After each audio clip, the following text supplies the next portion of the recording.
Petit 3. La description de deux fondements magico-religieux dans les civilisations négro-africaines. La religion dans les civilisations négro-africaines reposait sur des croyances et des pratiques. Parmi ces pratiques, ces croyances et ces pratiques, nous pouvons noter le respect des ancêtres par les libations. Les libations, ce sont des boissons, comme par exemple le dolo ou bien le zomkom.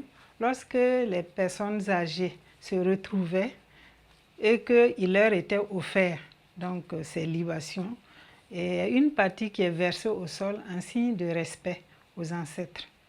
Donc c'est comme s'ils demandaient l'autorisation aux ancêtres, la bénédiction des ancêtres avant de boire ces boissons. Deuxièmement, nous avons la protection contre le mal par le port de charmes et d'amulettes.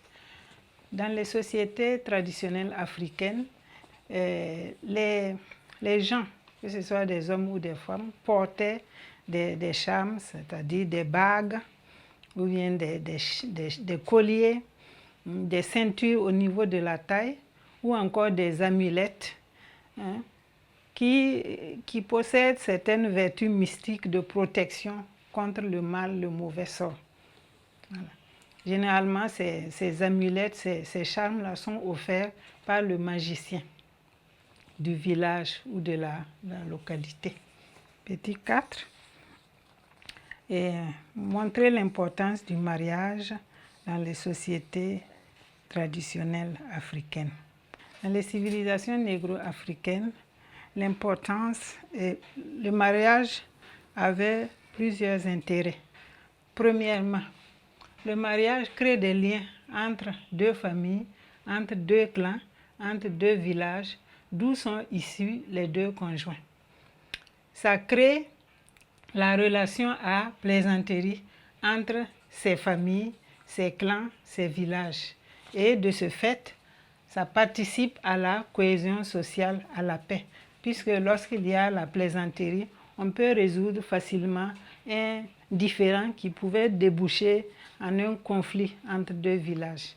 Donc, de ce fait, c'est un créateur de parenté à plaisanterie et donc participe à la cohésion sociale et à la paix. Nous avons fini avec l'exercice numéro 1 consacré aux questions de cours sur les civilisations. Nous passons à l'exercice numéro 2, synthèse.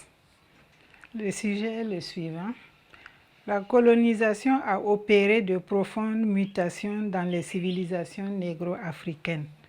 À partir de deux exemples, sur le plan social et économique, explique ces mutations, puis analyse l'influence des civilisations négro-africaines sur les autres civilisations.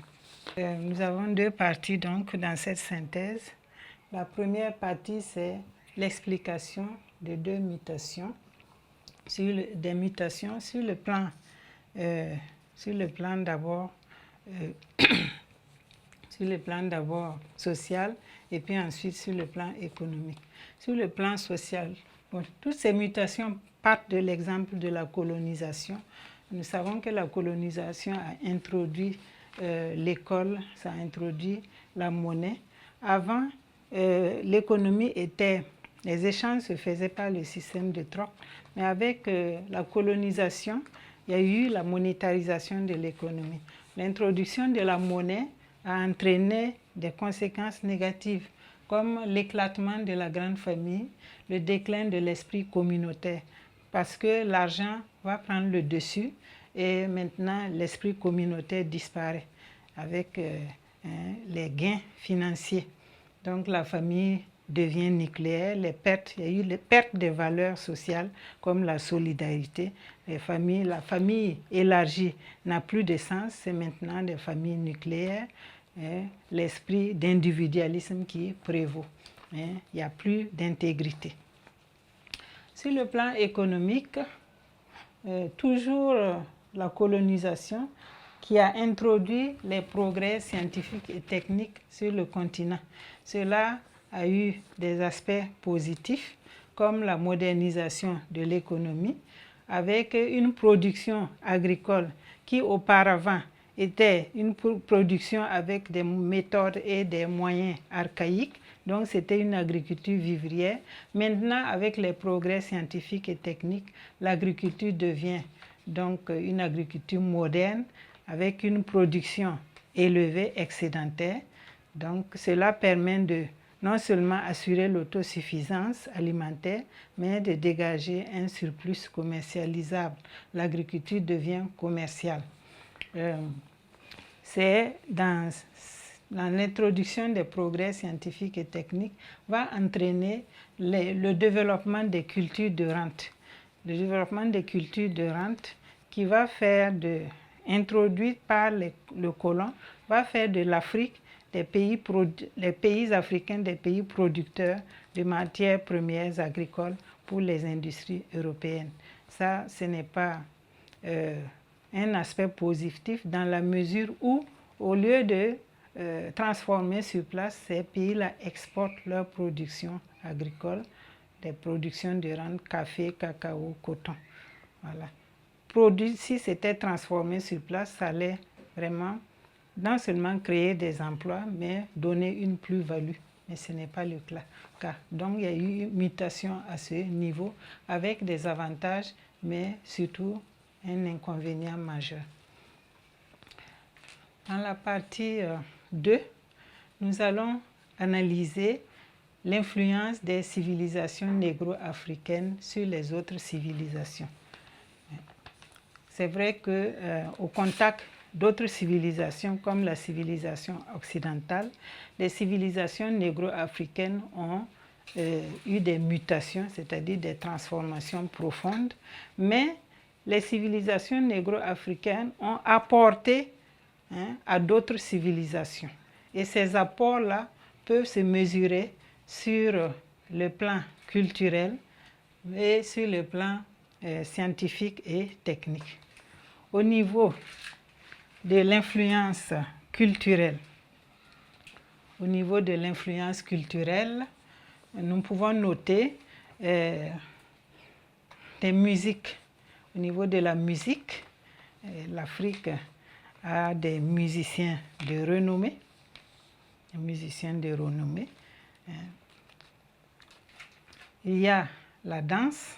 Par exemple, la musique. Nous avons les musiques africaines qui ont été exportées du fait de la traite négrière dans des régions du monde comme l'Amérique. Et il y a eu donc brassage entre les musiques africaines et les musiques américaines pour donner des musiques comme le négro spirituel dont nous avons évoqué dans le cours. Il y a également la danse. Les danses comme la rumba, la salsa sont des danses d'origine africaine. La religion, comme le vaudou, qui est pratiqué en Haïti par exemple, est d'origine africaine. Il y a eu aussi l'influence scientifique et technique. Par exemple, les pyramides d'Égypte qui ont été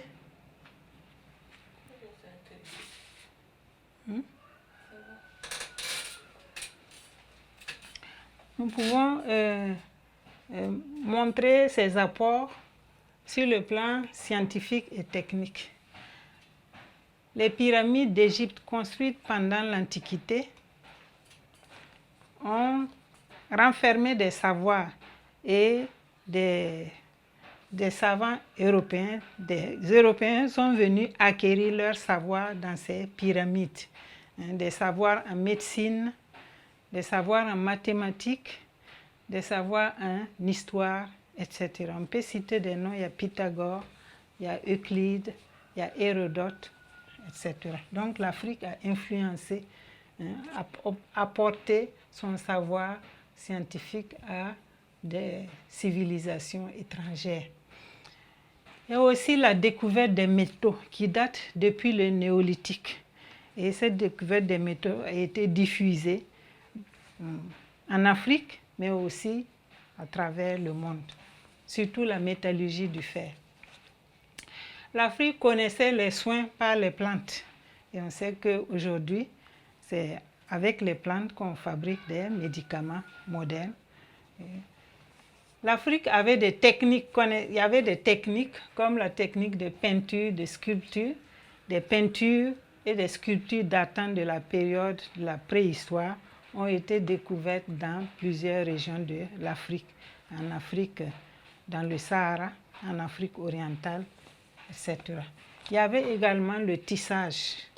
Le tissage s'est développé aussi au néolithique. En conclusion, il faut se référer à la méthodologie. Merci, chers élèves. Nous sommes au terme de l'évaluation en histoire. Nous avons fini avec ces évaluations sur les civilisations qui marquent un terme à l'étude et à l'évaluation en histoire. Merci beaucoup pour votre attention et à bientôt.